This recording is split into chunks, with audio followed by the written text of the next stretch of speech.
Hey, folks. Welcome to the Hermit's Lamp podcast. It's been a bonkers ride this year. This episode is releasing December 11 to the world, a little earlier for Patreon people, which is a reason why you might want to go support it. And, I've been struggling with the podcast. And the things that have been causing me to struggle are, one, COVID and all the shenanigans and its impact on my business, which have required me to work more often, and the impact that has on being able to devote time and energy to doing this podcast. The Patreon is great. I appreciate deeply everybody who supports it. And versus doing this and making more money, it's very hard to carve out the time for this. So this is one of the reasons why I've been encouraging people to sign up for the Patreon. I hear from so many people how much they love the podcast. And yet, when it comes to sort of supporting this work, which takes hours out of my life to make happen, people don't necessarily come through on the Patreon so much. So, if you've been listening to this, we're at 115 episodes. It's a lot of episodes. It's a lot of time. It's a lot of listening. I'm going to ask you to say, hey, I'm going to go and support the Patreon now.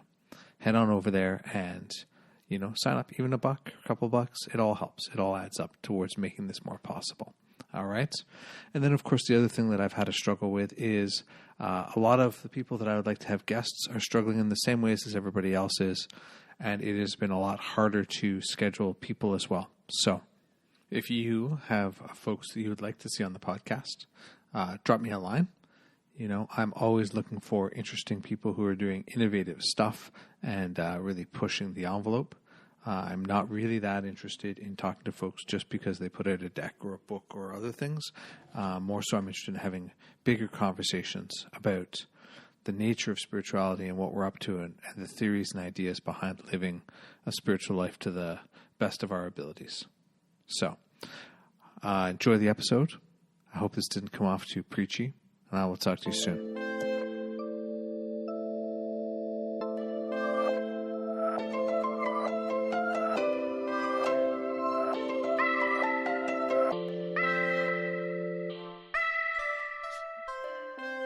Welcome to another episode of The Hermit's Lamp. I'm here with Chaweon. We talked originally back in February of 2019, so it's been a good stretch of time since we last caught up, creeping up on 2 years here. And, as I continue to watch the stuff that they're up to, it just hit me where I'm like, we should talk again. They seem like a person who's plugged into what's going on and has a lot to say about what's happening in the world right now. So I thought we'd get together and have a conversation. For those who don't know who you are, why don't you give us an introduction? Let's see. Recently on TikTok, because that's sort of where I live right now, I have been called an occult journalist, which I love. I've also been called an occult curator, and I like to call myself an occult anthropologist as well. It's interesting that my identifications have changed. I started off with my YouTube channel, Witches and Wine. And at that point, I just considered myself somebody who was extremely interested in learning more because I'd come from a very atheist, materialist, skeptical background. And I wanted to talk to those I considered to be knowledgeable in the field of Western, and of course, since I speak English speaking, esoteric arts. That included other guests. And this journey has been absolutely fucking wild. Like, since I started the YouTube channel, I've spoken at the inaugural Magical Women's Conference in London last year. Magic helped me get to Bali and lived there for 5 months.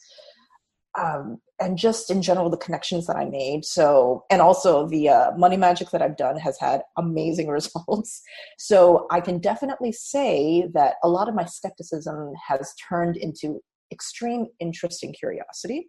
Mm-hmm. And now, because of my interest in what's going on in the wider witch world, especially amongst the younger generation on social media, how technology is influencing magic and the way that people think about and identify as those who practice the esoteric arts.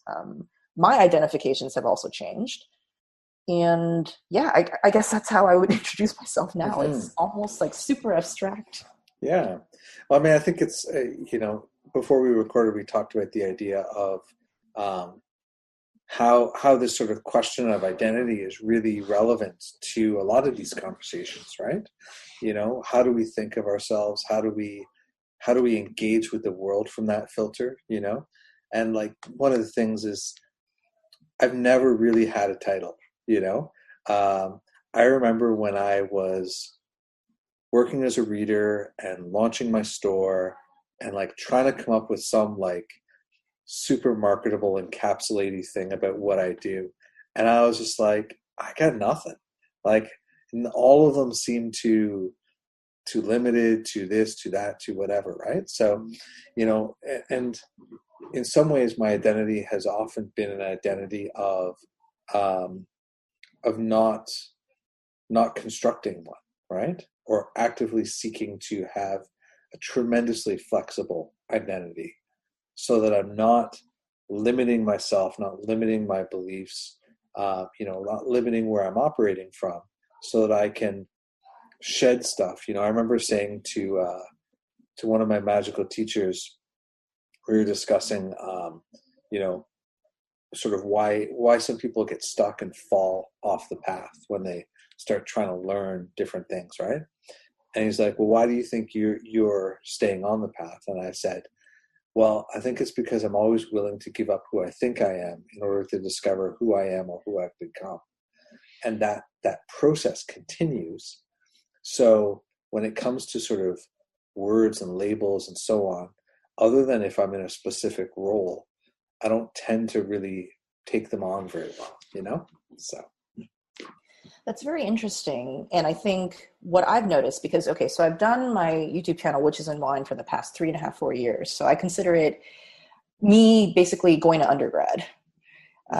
For the past 3, 4 years, speaking to amazing professors, people that I consider to be just really amazing occultists, witches, people who are from a variety of a diverse background. Mm-hmm. And so I never went in with any sort of feeling like I absolutely wanted to be a certain type of path.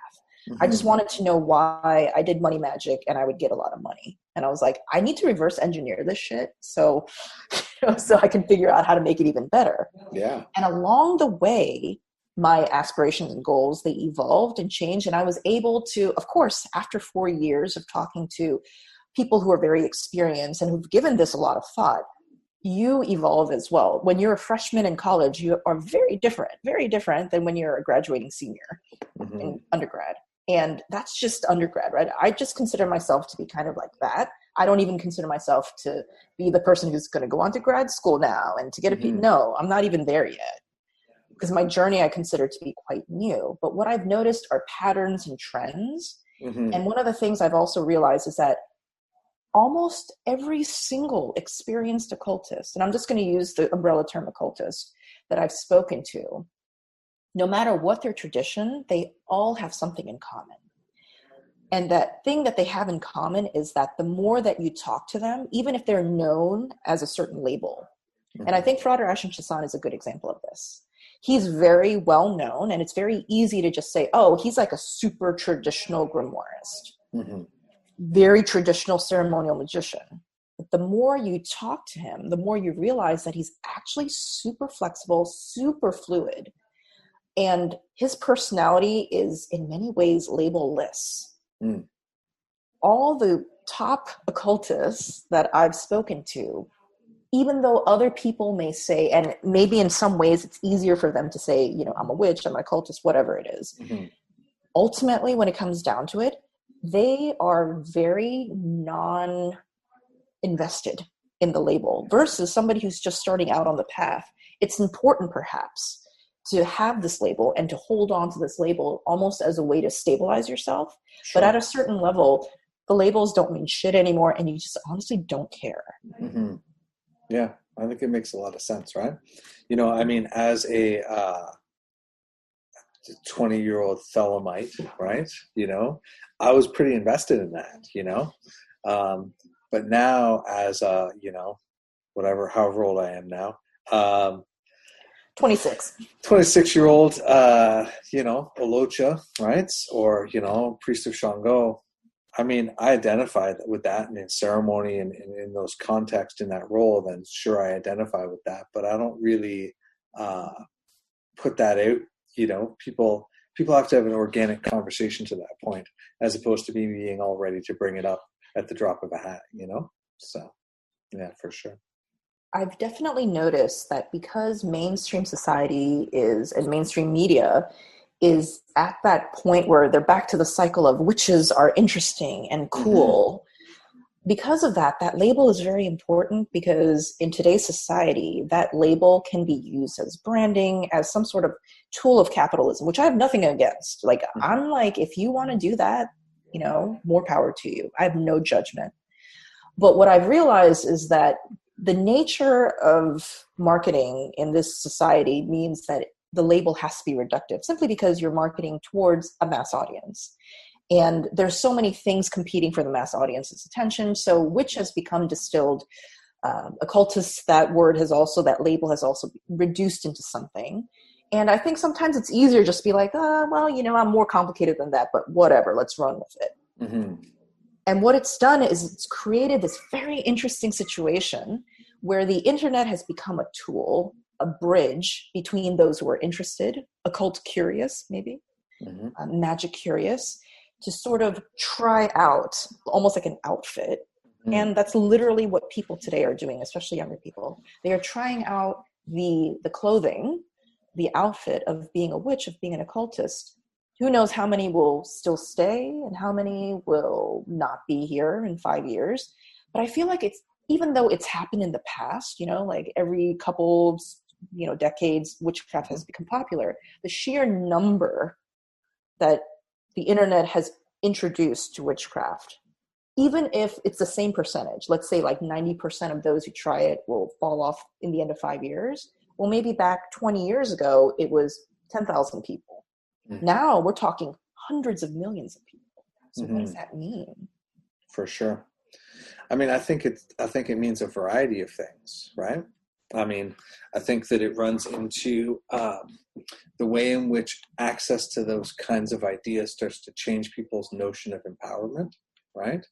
I think that, there's a question about the way in which witchcraft, especially amongst women, is a manifestation of feminism and a sort of a movement in that direction of claiming power and making change, that whether people stick with ceremony or stick with candles or not over time still changes a person's mindset, right?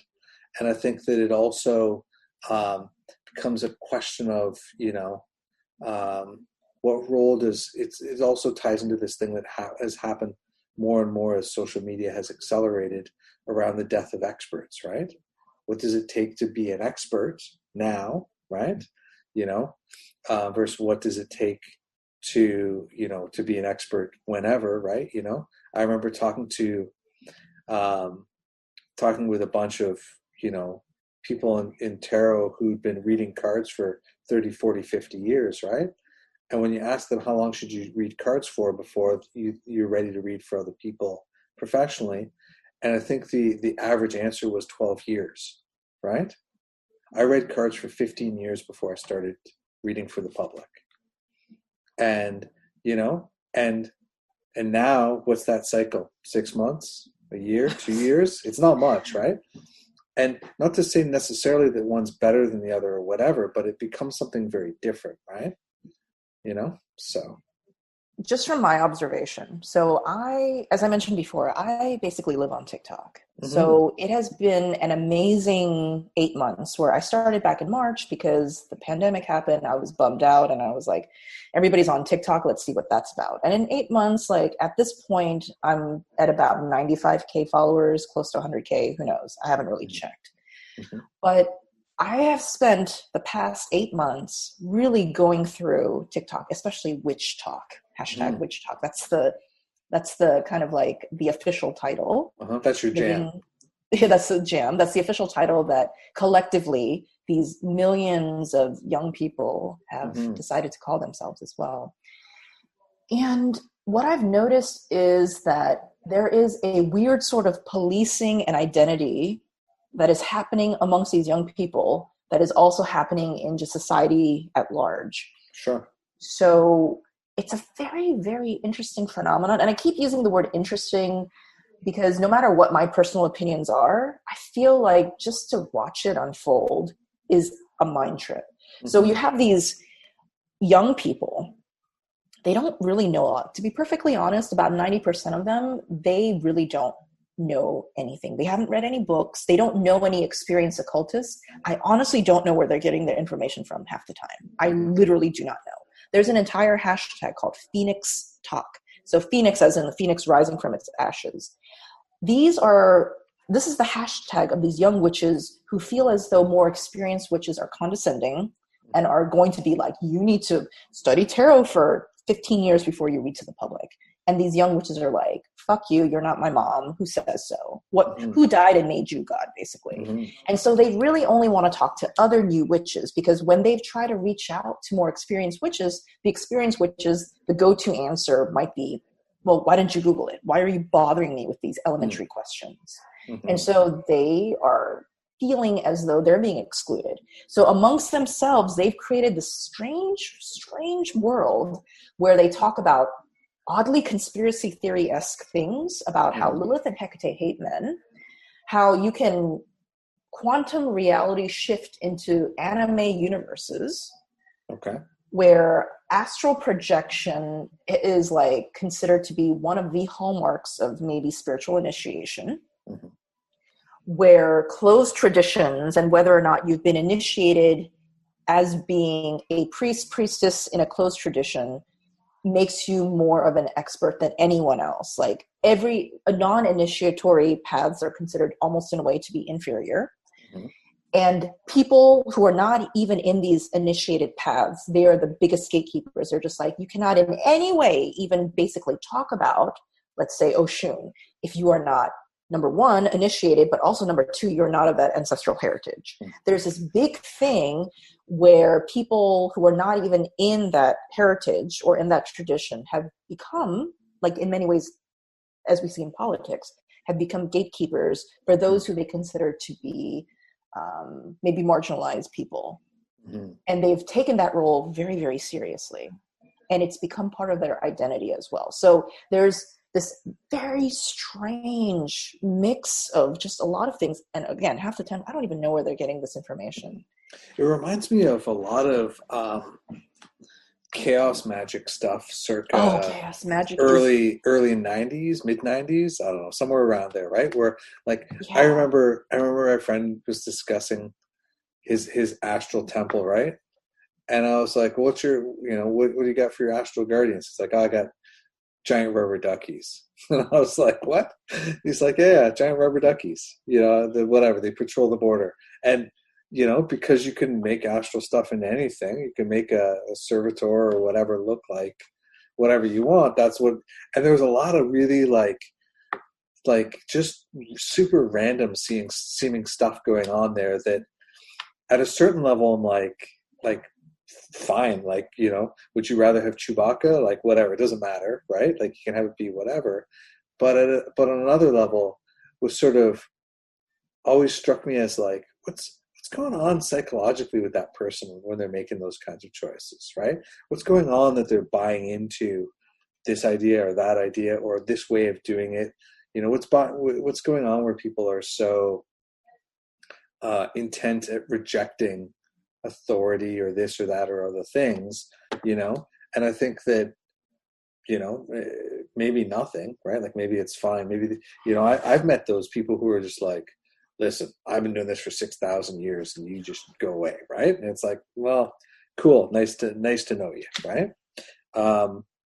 But yeah, what goes on with all those things? I think it's very fascinating to me, right? I'm deeply curious about a lot of these things. And in a way that, I said this beforehand, right?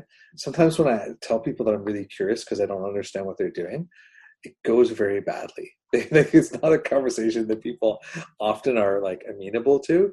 And it's often a conversation, and maybe I'll someday strike upon a different delivery, but I think I'm pretty easygoing.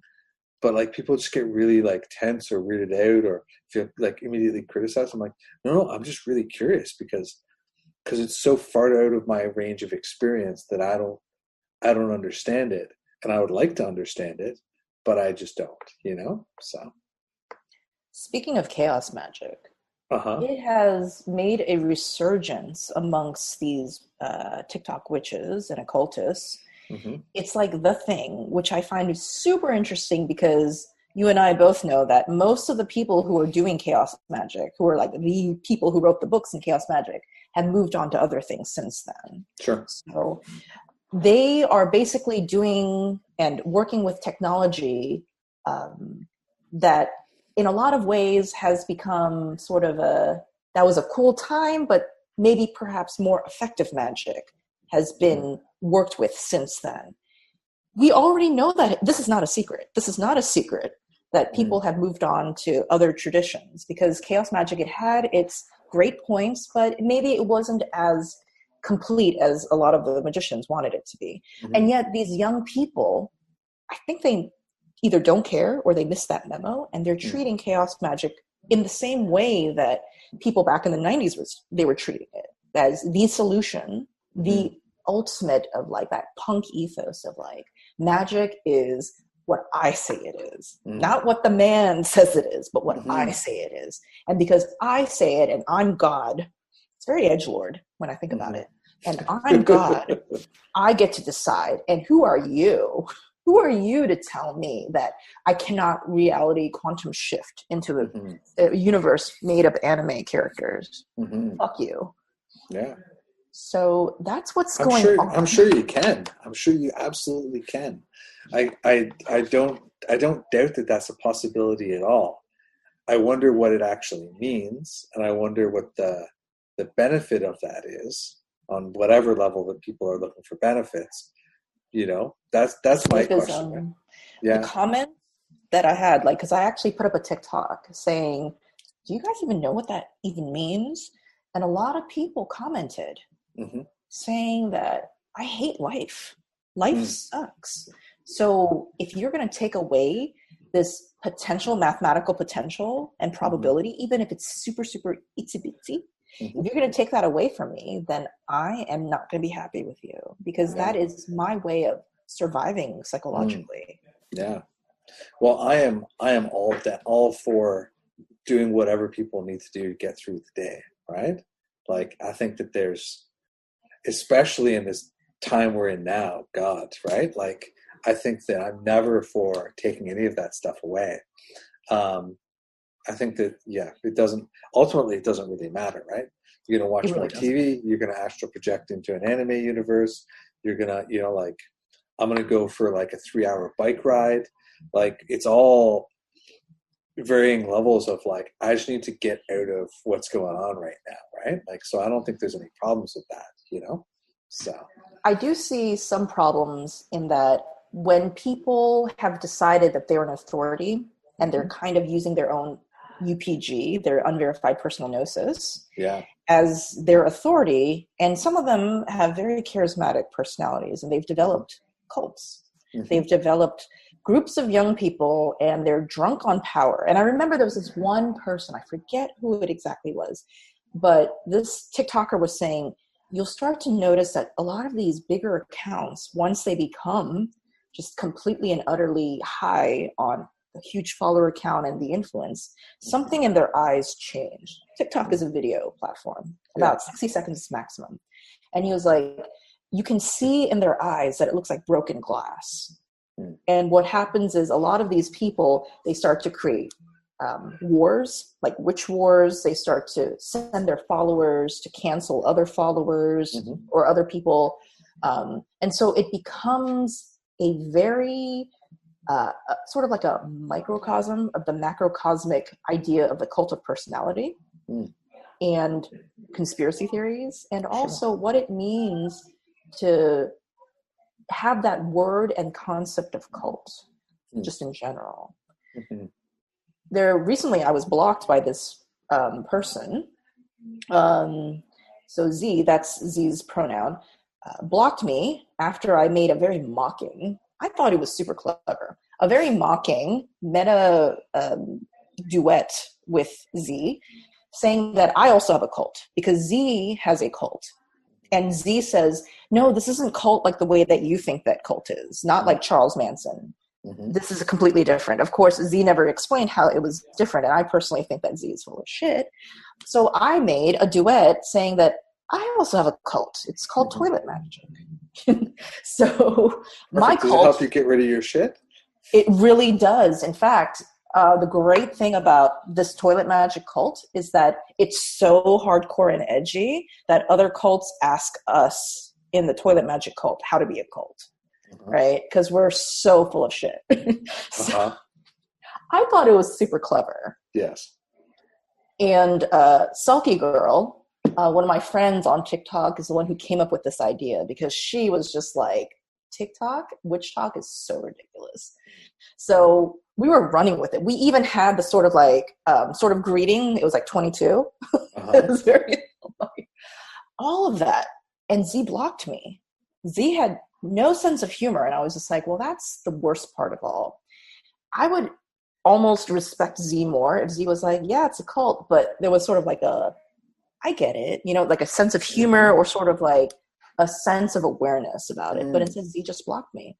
Right. And I thought this is such a massive part of Z's, not only personality, but also maybe even finances. And so there's all these people on TikTok right now trying to debunk Z as a cult leader. Right. And I was just like, this is a sort of stuff that was happening on a smaller scale back in the day. But now, thanks to TikTok, thanks to people's videos becoming viral, I've had some videos of mine, TikTok videos of mine go viral. We're talking like over 500K views. Right. Well, I think that is a really interesting question, right? This question of charisma, right?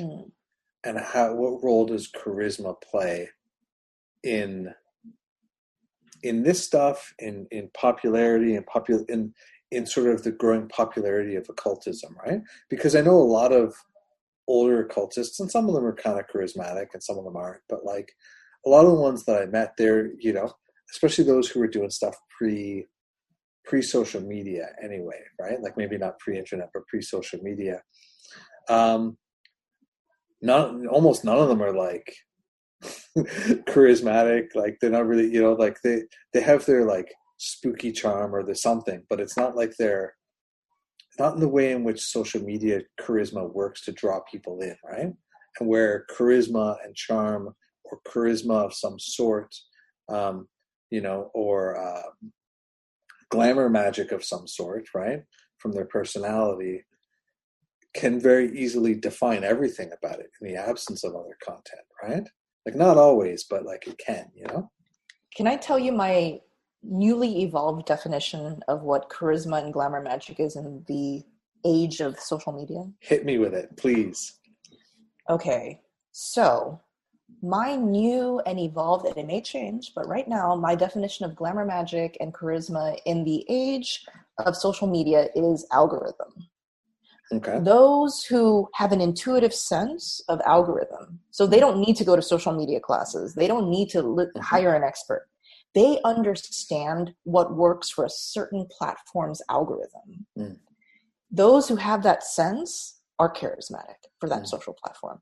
People who are great at TikTok, they may have extreme glamour on TikTok and extreme charisma on TikTok, are not going to be as charismatic, let's say, on Instagram. In fact, a lot of these 1 million+ followers on TikToks have like 20K or less followers on Instagram. I think that makes a ton of sense, actually. I would say that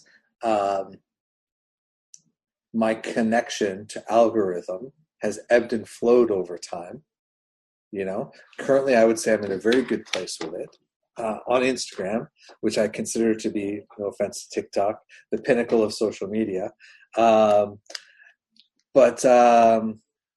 there have been times where I've not been aligned with it, or I've not felt it. And these days I feel it very clearly, So, yeah. And I realized that algorithm, we call it that now. We have vocabulary to describe it now because we have computers, we have technology. But algorithm existed from the beginning of time.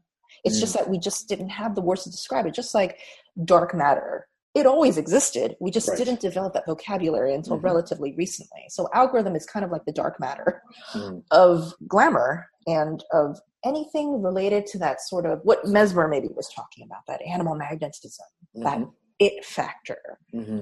It is, and that it factor is the intuitive sense of what works.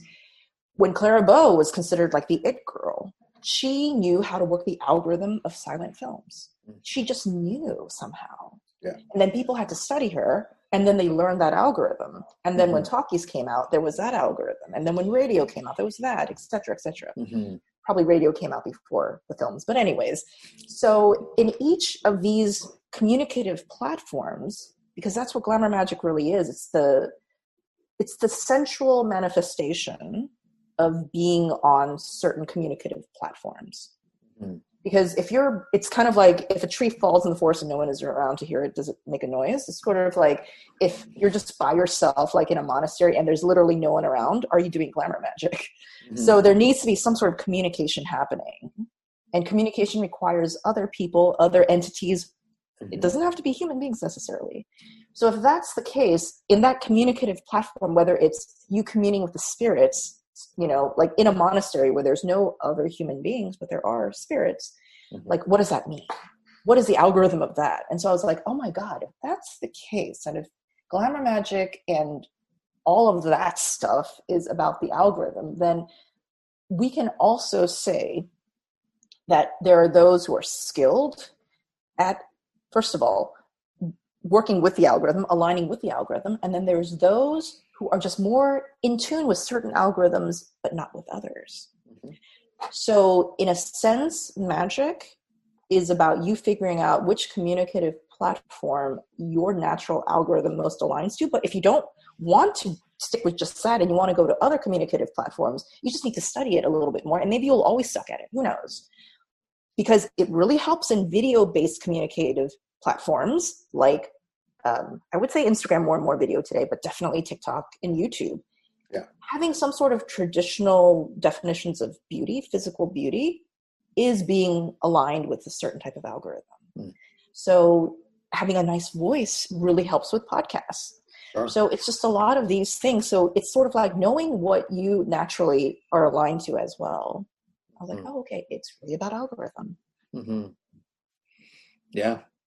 And I think that there is space for everything, right? Because, I mean, on Instagram, you can be one of those accounts where it's all about you and the way you look and, whatever. And then that's one option. But you can also be about other things as well that will fly, right? Like you can just take stunning pictures of things, or you can, show your art or show whatever, right? And there are people who can make each of those different kind of paths work. There needs to be a visual yumminess, whether it's yourself or something else, but there needs to be a visual yumminess to your Instagram posts, to your video posts on TikTok or YouTube, versus you don't need the same visual yumminess for a podcast. But it's sort of like, what does that mean to be visually yummy, to be audially yummy, to be textually yummy? So that yumminess, maybe we can say the algorithm is yumminess, the umami sense, the sweetness. Yeah. And you never know what that's going to be, right? Like I remember I was on somebody else's podcast, and when they announced it, they're like, and Andrew's pauses are just absolutely delicious. And I was like, well, there you go. Hilarious. Perfect. Because I do it. And after they said it, I noticed that I'll be like, especially when I'm being asked a question, I will say something and then I will stop and like take 30 seconds to collect a really clear thought and then proceed. And, and so it was an interview with a lot of silence in it compared to a lot of other interviews. So, ooh, very jazzy. Yeah, exactly. So where do you think this stuff is headed? I mean, first of all, it's fascinating that to me, and how could it not, it mirrors our current political climate, right? I mean, we've got fake news, we've got, social justice issues, we've got, indigenous issues, race issues, and, all these different things going on, right? And on both sides of those arguments. And I sort of see and hear that in this conversation, right? And people who take their positions in those various, polarities and social dynamics. But where do you think it's going? Where do you feel like it's going? It is going to the next big algorithm, and I don't know what that's going to be perfectly honest. But what I will say is that, at least on TikTok, what I'm seeing more and more is people trying to find intersections.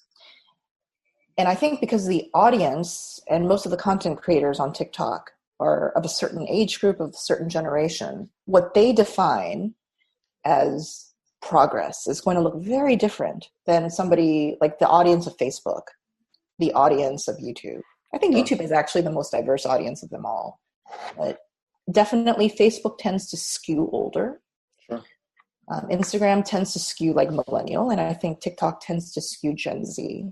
So you can see clearly there are some things that kind of cater to, the algorithm caters to like each generation in a specific way. I'd be interested to know if somebody wants to write some sort of dissertation, like trying to look at Pluto and, like how Pluto's in certain generations, like Pluto and Libra, Pluto and Scorpio, how that relates to social media and the algorithms of that social media. So the glamour and the algorithm of each generation. Right. Super curious about that. But what I'm also seeing in general, and maybe I'm only projecting my own interests out into the world, but I have been talking a lot more to people outside of the occult who are still studying things that would be considered paranormal. Like I just had some lovely email interactions with Dr. Jeffrey Kripal of Rice University, and he wrote about the flip, and he's written the supernatural, super space natural. And, he runs the Department of Religion, I think, or he's the department chair of religion at Rice. I could be totally wrong about that. But so this is somebody who is, if his circle is intersected in some areas with the occult, with the esoteric arts, but also it's from a different perspective.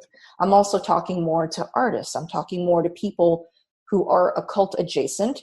And this is making me believe that the lines that we had before, that we maybe needed before, they're not as necessary.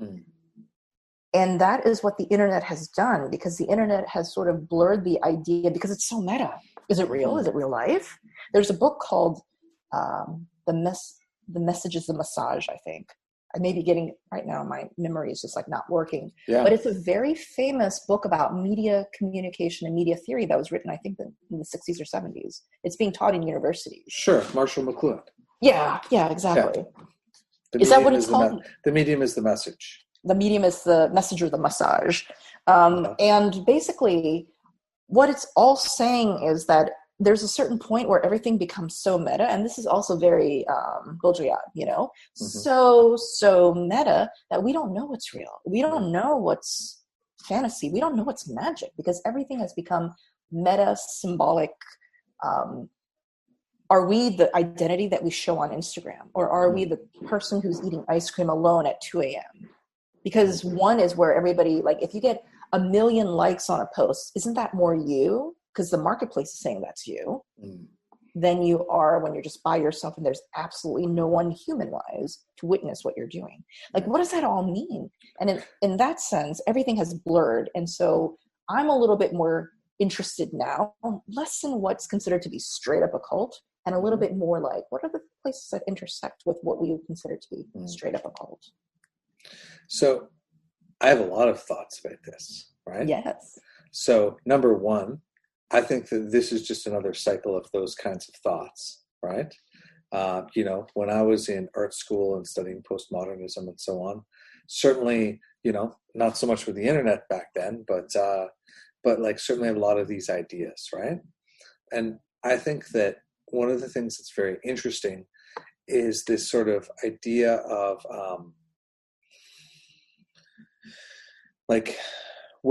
how do we get to what's real, right? Are we searching for the real here, right? And all this sort of other ideas. And I think one of the things that I think is it's a Western problem, right? Because when I talk to my sort of non-Western elders, right? Or, I mean, they're Western, they live in the States, but, but people who grew up in Afro-Cuban religious practices and culture. And when I speak with, various African people that I work with, as clients and so on, these questions don't exist, right? These questions don't exist at all. The world is more imminent and direct and taken at face value. And all these extensions into social media and other things, if they're considered on beyond sort of a practical level, they're just considered as an extension of sort of everything else. It's just all the same, right? But I actually think that there's something else possible as well. And I've never expressed this before, but when you said it, I was like, I actually feel like this is something I've been doing for a while, which is, I think there's always the option to be the trickster in this regard, right? And to instead say, I'm going to pick up and put down these games and these things and these positions, and my identity is a core that various faces of it show in different places, but that it's not, that none of these things are me, the external things per se, maybe the ice cream at 2 a.m. more than anything else. But my engagement in all of these is merely a performative, right? In a way, a performative of my identity in a way that when I'm using the algorithm or I'm aligned with the algorithm, is functional and achieves what my own trickster aims are, right?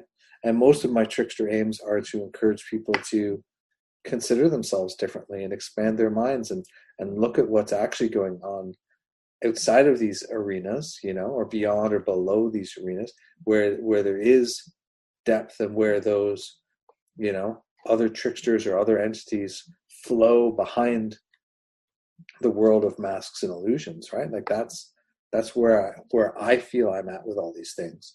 So I actually don't take any of these questions all that seriously, because I'm like, yeah, that's cool. I can put on a mask and we can talk postmodern theory, or we can talk, medium is the message. We can talk this and that and all these things, and they're fascinating and they're interesting, but they're all kind of a game that is layered on top of what I perceive to be real.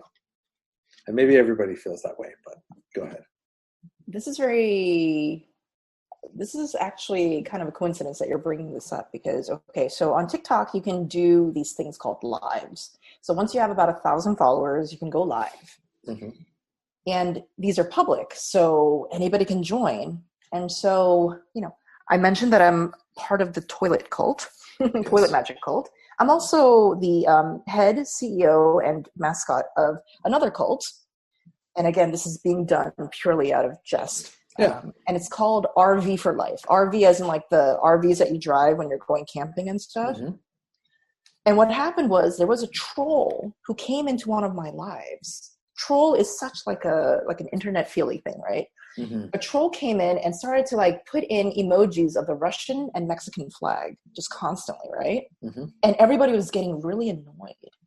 But then I remember like looking at it and just starting to laugh. And I was just like, this is perfect.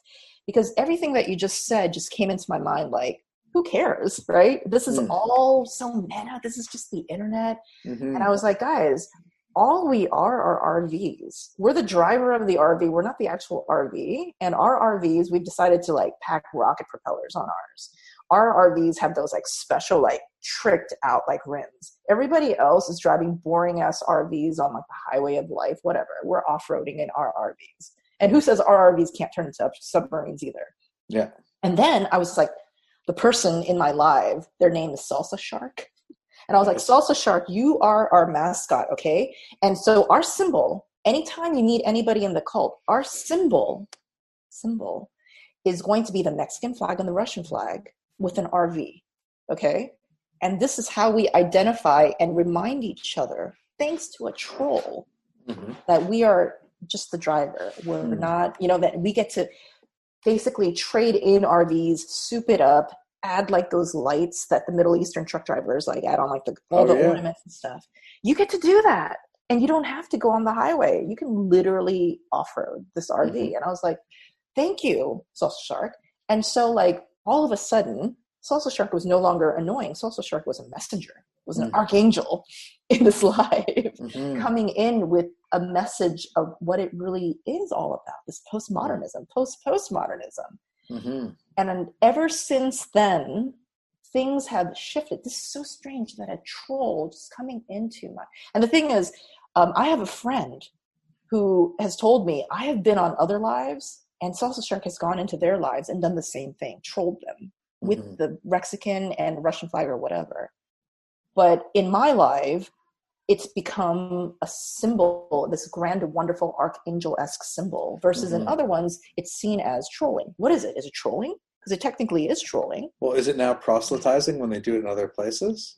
No, they're doing it because they're trolls. They're literally... No, I know, but now that you've claimed it, does it become proselytizing? It's for our select group, and now that everybody else knows about our secret symbol, you guys are also very welcome to use it. It's the Mexican flag, Russian flag, and RV. Nice. Sometimes we add a little star.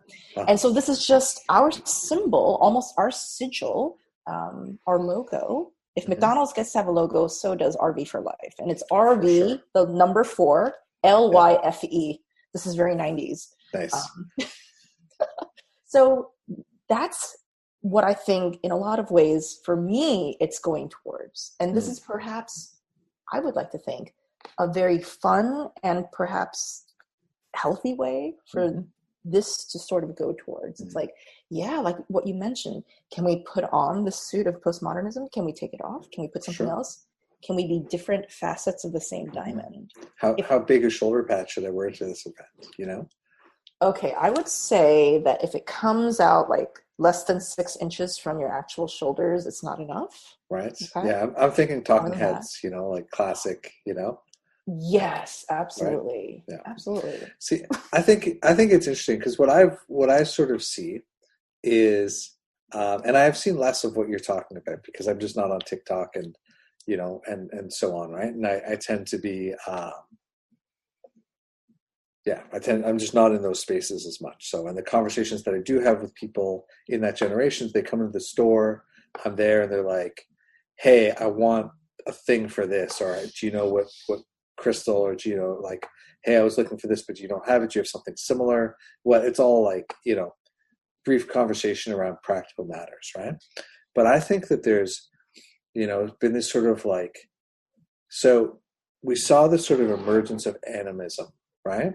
You know, 2 years ago, 3 years ago, maybe like something like that, right? And emerging as a label around a bunch of stuff that was emerging into the occult scene, right? A stepping away from formality, but not a return to chaos magic, right? And with that comes the emergence of witchcraft and the sort of claiming of that as well, right? I think that those things happened around the same time. And then what I see happening or has happened is that people drifted into more formal stuff. Astrology became tremendous, right? Like astrology has had this huge rise over the last couple of years. We see a return of people going back to like grimoire magic and like really like old school texts and stuff like that, and becoming very formal and dogmatic about things. And then I think we see this other offshoot into more psychology stuff, right? The emergence of trauma consciousness, right? And trauma informedness and these things. It's not that these pieces haven't been around, but I feel like there's sort of a direct emergence of those people who got so far into some spiritual practices and then we're like, oh no, I'm going to go deal with my trauma now, right? Oh no, I need something more structured. Probably they don't think that way, but like I'm drawn to more things that seem more structured or more legitimate or more any army of terms. None of this is dismissive. Please don't send me angry emails. I don't mean it that shadow way, work, right? But like going into astrology, because astrology promises that everything is knowable, right? If we are attentive enough at a certain level, everything is knowable.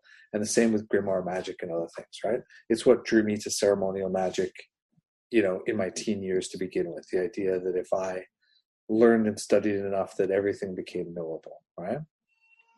And then I think there's this other offshoot, or perhaps a separate movement that's evolved, which is this sort of chaos magic, whatever it is that's emerging as well. So I feel like everything's kind of fanning out from the same things again, right? So that is something that I absolutely agree with. And also, I would say for me, I've been shocked, but also not exactly surprised that there's a lot of stuff going on in Russia that I think is kind of cutting edge. So I don't think they would characterize it as occultism because, okay, so I actually have a lot of Russians. Are you referring to them interfering with the election in America? No, I'm talking about spiritual technology that they're using. Yeah. And okay, so in the past couple of years, there's been a growing movement centered around this book written by a guy named Vadim Zeland, and it's called Reality Transurfing. We're talking, this is like if Dostoevsky was like a physics like professor and like wanted to just like, I don't know, mix like Dostoevsky with like, I don't know, just like the most like intense, like 600, 700 page, like unified theory of everything. Okay. Yeah. It's like law of attraction 500.0.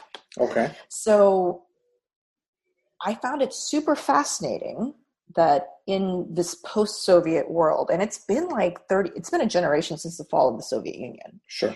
And I always thought of Russia as being kind of like still kind of Soviet in a way, but it's actually very different. It's like super cutting edge and super like, there's such a dichotomy, but at the same time, there's this underlying feeling of, oh, of course, we have kitchen spirits. Like we're European, but there's also the strong Eastern influence as well. In some ways, like I see a lot of Russia, especially outside of Moscow and St. Petersburg, in the regions like Siberia, the former Soviet Union, the regions, especially like in Central Asia as well, as being this like incredible mix of just like lots of cool ideas.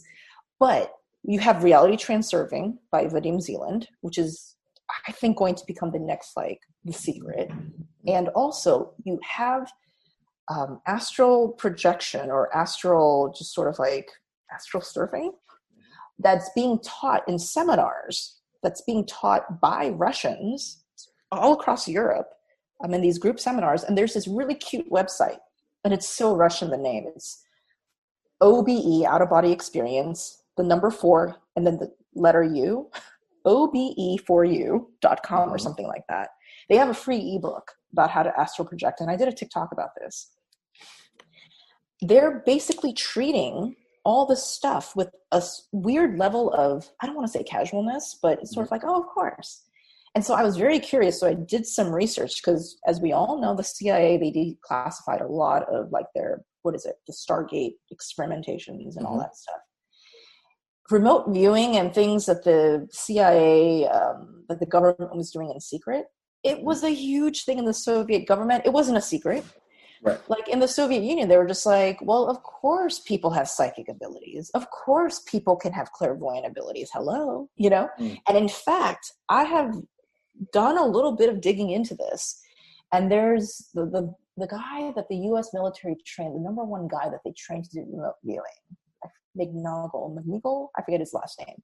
He teaches at the Monroe Institute right now. He wrote a book, and he was talking about how in the Soviet Union, scientists were literally inventing like headgear that an average person can wear that they could amplify their natural psychic abilities, because they really thought it was like brain waves and it was all scientifically explainable. And instead of the Soviet government being like, you guys are crazy, they were just like, we have like a gazillion other things that we need to test. Thank you very much. We're going to put it in a storage room, but we just don't have time. Like they treated it very differently than the Americans have treated it. And so that sense, that's sort of like away from this maybe Western European, continental European, American, North American materialism, empiricism, but it's still like Europe because it's Russia. I think that's super, super, super interesting. Also, the fact that you have places like South Korea, and increasingly because South Korean pop culture is becoming de facto Asian culture in a lot of ways. Mm. South Korea has taken old traditional indigenous spiritual beliefs as well as Western beliefs, like Western astrology, Western tarot stuff, mixed it with their super fast 99% of the population being connected to high-speed broadband internet. And they've taken it and they've like supercharged this sort of spirituality and occultism. And they don't have the same sort of maybe existential crisis that we have about the mixing of the two. They've very clearly decided that it is something that is an everyday part of life. The president consults a shaman. There's, and I may have mentioned it in our previous talk, instead of food trucks, they have tarot trucks. You can go in outside, you go clubbing in Gangnam, like Gangnam Style, that song. You go clubbing in Gangnam, you come out of the club, you just met a guy and you want to know, like, what's up? You go inside this, like, tarot truck and you get your cards read. You go to cafes where you can order a macchiato. You can order an iced coffee. And somebody will come and sit down with you and they'll do your astrology chart or tarot. Not a big deal. So now I want a food truck to drive around the country and do readings for people.